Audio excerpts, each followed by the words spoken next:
next তোমালোকৰ আহি আছে সায়েন্সৰ পৰীক্ষা আৰু সায়েন্সৰ পৰীক্ষাৰ কাৰণে বহুত ষ্টুডেণ্টৰ ভয় লাগি আছে যে সিলেবাছ কেনেকৈ কমপ্লিট হ'ব কাৰণ চোৱা এতিয়া আমি সায়েন্সৰ পৰীক্ষাটো ভাল কৰিব লাগিব বহুতখিনি পৰীক্ষা আমাৰ অলৰেডি ভাল হৈ গৈছে আৰু ইয়াত চোৱা মই গোটেইখিনি কেটেগৰী ষ্টুডেণ্টৰ কাৰণে ডিছকাছ কৰিম বহুত এনেকুৱা আছে যাৰ পঢ়ি হৈ গ'লগৈ অকল ৰিভিজন বাকী আছে তোমালোকে কেনেকুৱাকৈ পঢ়িবা বহুত এনেকুৱা আছে যাৰ অলপ হৈছে অলপ হোৱা নাই আৰু বহুত এনেকুৱা ষ্টুডেণ্টো আছে যাৰ একোৱে পঢ়ি হোৱা নাই সকলো কাৰণে ডিছকাছ কৰিম আৰু সকলোৰে এক্সাম একদম মজা হ'ব চোৱা তোমালোকে যদি এতিয়ালৈ চেনেলটো ছাবস্ক্ৰাইব কৰা নাই তোমালোকে চেনেলটো ছাবস্ক্ৰাইব কৰি দিবা আৰু হোৱাটছএপতো জইন হৈ থাকিবা কাৰণ মই PDF আদি যিমান পাৰোঁ সহায় কৰি যাম মেথছৰ আগতো মই ফৰ্মুলা চিট দিছিলোঁ MCQ PDF দিছিলোঁ যাৰ ফলত বহুতো ষ্টুডেণ্টে সহায় পাইছিলে তো এবাৰ মই সায়েন্সৰ কাৰণে PDF আদি লৈ আনিম যোনখিনি একদম ফ্ৰী অফ কষ্ট হ'ব এটকাও দিব নালাগে তো তোমালোকে সেইটো কাৰণে চেনেলটো ছাবস্ক্ৰাইব কৰি ৰাখিবা আৰু লগতে বেল নটিফিকেশ্যনটো অন ৰাখিবা যাতে গম পোৱা যেতিয়া যি দিয়া হয় আৰু চোৱা তোমালোকে এতিয়া কেনেকুৱাকৈ পঢ়িব লাগিব চাৰিটা পাৰ্ট আছে কেমেষ্ট্ৰি বায়'লজি ফিজিক্স আৰু এনভাইৰনমেণ্ট প্ৰথম কি পঢ়িব লাগিব প্ৰথম বায়'লজি পঢ়িবৰ কাৰণে মই ছাজেষ্ট কৰিম এইটো চবকে কৈছোঁ তোমালোকে প্ৰথম বায়'লজি পঢ়া আৰু চব নিউ পেটাৰ্ণৰ কাৰণে বহুতে ভয় খাই আছা নিউ পেটাৰ্ণ তোমালোকে কেমেষ্ট্ৰিত দেখিবলৈ পাব পাৰা ফিজিক্সত দেখিবলৈ পাব পাৰা কিন্তু বায়'লজিত অকণমান কম থাকে বস্তুটো তো বায়'লজিত যি আছে গোটেইখিনি এবাৰ ৰিভাইজ দিয়া বায়'লজিটো ফাৰ্ষ্ট চোৱা তোমালোকে কাৰণ বায়'লজিটো এনেকুৱা নহয় যে নিউ পেটাৰ্ণ কুৱেশ্যন নাহিব ইমেজ বেছ কুৱেশ্যন আহিব কিবা কিবি তেনেকুৱা কুৱেশ্যন আহিব য'ত ইমেজ আদি থাকিব কিন্তু বায়'লজিটো অকণমান ইজি আছে এইখিনি তোমালোকে প্ৰথম শেষ কৰিব চেষ্টা কৰা প্ৰথম চোৱা জীৱন প্ৰক্ৰিয়া লাইফ প্ৰচেছেছটো চাবা তাৰপিছত চেপ্টাৰ নম্বৰ 7টো চাবা control and coordination chapter number 8টো চাবা হাউ ডু অৰ্গেনিজম ৰিপ্ৰডিউচ আৰু চেপ্টাৰ নম্বৰ 9টো চাবা হেৰিডিটি এণ্ড ইভলিউশ্যন আৰু এটা বহুত ষ্টুডেণ্টৰ কনফিউজন হৈ আছে যে চেপ্টাৰ 8টো আহিবনে নাই প্ৰথম চেবাই উল্টা পুল্টা কৰিছিলে প্ৰথম কৈছিলে যে নাহে কিন্তু পিছত আকৌ এখন নটিচ দিলে নটিচখনত আছিল যে এইটো চেপ্টাৰ ইনক্লুডেড আছে তো আমিতো পঢ়িবই লাগিব চেপ্টাৰ 6, 7, 8 আৰু 9 এই চাৰিটা চেপ্টাৰ কমপ্লিট কৰি ৰাখা তোমালোকৰ বায়'লজি পাৰ্টটো যেতিয়াই কমপ্লিট হ'ব একদম স্পীডত শেষ কৰিব চেষ্টা কৰিবা তাৰপিছত নেক্সট তোমালোকে এনভাইৰনমেণ্ট পাৰ্টটোত যাবা সকলো কেটেগৰী ষ্টুডেণ্টছৰ কাৰণে কৈছোঁ নেক্সট বায়'লজি হোৱাৰ পিছত এনভাইৰনমেণ্টত যাবা এনভাইৰনমেণ্ট ইজি আছে ইমান এটা টান নহয় আৰু যিসকল পঢ়াত একদম বেয়া একোৱে পঢ়ি হোৱা নাই তোমালোকৰ কাৰণেতো আৰু ইম্পৰ্টেণ্ট হয় এই এনভাইৰনমেণ্ট পাৰ্টটো তো সেইটোত যাবা তোমালোকে প্ৰথম বায়'লজি কৰি ৰাখিবা ডায়েগ্ৰামছ আদি চাবা তাৰপিছত তোমালোকে এনভাইৰনমেণ্টত যাবা এনভাইৰনমেণ্টত কি আছে চোৱা sources of energy chapter number 14 আছে 15 আছে আৱাৰ এনভাইৰনমেণ্ট আৰু চেপ্টাৰ নম্বৰ 16 আছে মেনেজমেণ্ট অফ নেচাৰেল ৰিচ'ৰ্চ তো তেনেকুৱা নিচিনা আছিলে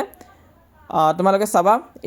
এই তিনিটা চেপ্টাৰ চাব লাগিব আৰু 14, 15 আৰু 16 এইখিনি তোমালোকে লাইন বাই লাইন পঢ়ি যাবা প্ৰি ফাইনেল আদি তাৰ ৰিলেটেড কেনেকুৱা কুৱেশ্যন আহিছে চাবা সেইখিনি তোমালোকে প্ৰেক্টিছ কৰিবা তাৰপিছত যেতিয়াই তোমালোকৰ বায়'লজি আৰু এনভাইৰনমেণ্ট কমপ্লিট হ'ব তেতিয়া তোমাৰ ওচৰত দুটা অপশ্যন থাকিব হয় তোমালোকে কেমেষ্ট্ৰি চাব পাৰা নহ'লে ফিজিক্স কিন্তু মই ছাজেষ্ট কৰিম ইয়াৰ পিছত তোমালোকে ফিজিক্সত যাবা ফিজিক্সত বহুত নিউমেৰিকেল আছে এইবিলাকত টাইম লাগিব ফিজিক্সত যাবাগৈ তোমালোকে ফিজিক্সখন ধুনীয়াকৈ প্ৰেক্টিছ কৰিবা ফিজিক্সত কি কিনো চেপ্টাৰ আছে তোমালোকৰ চাৰিটা চেপ্টাৰ আছে চেপ্টাৰ নম্বৰ 10টো আছে চেপ্টাৰ নম্বৰ 11 আছে চেপ্টাৰ নম্বৰ 12 আছে আৰু চেপ্টাৰ নম্বৰ 13 আছে এই গোটেইখিনি ভালকৈ চাবা আৰু এনেকুৱা নহয় যে ডায়েগ্ৰাম অকল বায়'লজিৰ পৰা আহিব ডায়েগ্ৰাম তোমালোকৰ ফিজিক্সৰ পৰাও আহিব ইয়াৰ যোনটো magnetic effect of electric current আছে তাৰ পৰা ডায়েগ্ৰাম অহা চান্স আছে সেইটো তোমালোকে ভালকৈ চাবা লগতে হিউমেন আই এণ্ড কালাৰফুল ৱৰ্ল্ডৰ পৰাও কিন্তু ডায়েগ্ৰাম দি দিয়ে তো সেইখিনি ভালকৈ চাবা তো এইখিনি ভালকৈ প্ৰেক্টিছ কৰিবা আৰু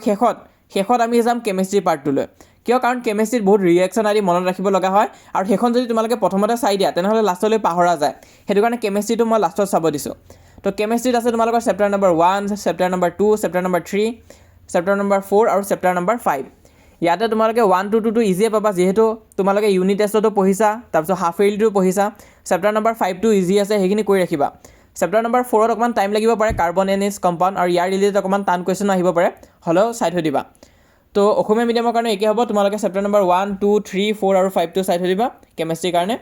আৰু চোৱা যেতিয়া তোমালোকে কেমেষ্ট্ৰি পঢ়িবা চেপ্টাৰখিনি কমপ্লিট কৰি যাবা লগতে এখন ব্লেংক শ্বীট ল'বা তাত এফালৰ পৰা ৰিয়েকশ্যনখিনি লিখি যাবা চেপ্টাৰখিনি কমপ্লিট কৰি যাবা এফালে আৰু এফালে ৰিয়েকশ্যনখিনি লিখি যাবা সেইটো ইম্পৰ্টেণ্ট আছে ঠিক তেনেকুৱাকৈ ফিজিক্স যেতিয়া তোমালোকে কৰিবা চেপ্টাৰখিনি যেতিয়া কমপ্লিট কৰি যাবা লগতে তাৰ ফৰ্মুলাখিনিও তোমালোকে লিখি যাবা ছাইডতে বহুতখিনি হেল্প হ'ব যদিও কথাটো কওঁতে বহুত সৰু কথা লাগিছে যে তোমালোকে পঢ়ি গৈ আছা লগতে এখন ব্লেংক শ্বীটত ৰিয়েকশ্যন বা ফৰ্মুলা লিখি গৈ আছা কিন্তু এইখিনি যদি কৰি দিয়া তেনেহ'লে এক্সামৰ শেষত বহুতখিনি সহায় হ'ব আৰু ময়ো লাষ্টলৈ দিবৰ কাৰণে চেষ্টা কৰিম তোমালোকক ফৰ্মুলা শ্বীট তাৰপিছত ৰিয়েকশ্যন শ্বীট কিন্তু অকল মোৰ ভৰসাতে বহি নাথাকিবা নিজেও কৰিব লাগিব কাৰণ মেইন কথাটো হৈছে যে তোমালোকে নিজে এফৰ্ট দিছা নে নাই এতিয়া তুমি যেতিয়া নিজে বাছি ওলাবা তোমাৰ নলেজ এনেই আহি যাবগৈ কিন্তু মোৰ কাৰণে ৰখি থাকিলে হয়তো তোমালোকে এদিনত গোটেইখিনি কমপ্লিট কৰিব নোৱাৰিবও পাৰা তো মইতো ডাইৰেক্ট ৰিয়েল কথাটোৱে ক'ম মই এনেকুৱা নকওঁ যে আমাৰ ভিডিঅ'ই চাব লাগিব তেতিয়াহে তোমালোকে পাৰিবা বা অমুকটো ক্লাছ কৰিব লাগিব তোমালোকক কৰাই দিম কিন্তু মই এটা কথা আগৰ পৰাই কৈ আহিছোঁ সেইটোৱে ক'ম যে নিজে প্ৰেক্টিছ কৰিব লাগিব চেল্ফ ষ্টাডি মেইন হয় অকল তোমালোকে লাইভ লেকচাৰ চাই আছা বা